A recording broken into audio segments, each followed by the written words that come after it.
Hello my friends, I'm adapting my basic car to live in autonomously in the middle of nowhere. I had almost finished this part when I screwed the lid wrong. Look how shit it looks. What a fucking idiot. What the fuck is wrong with me? Was supposed to go here? No, I just screwed them in here like an idiot. Now I'm gonna be driving and knowing in the back of my mind that there's useless holes everywhere here. I'm gonna be knowing that I'm mildly retarded.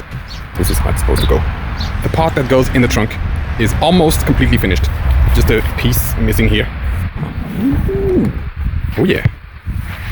Yes, I know this looks like this, but it makes it very solid because it's attached like this, so that way it can never break or drop or whatever. Then we have another storage here.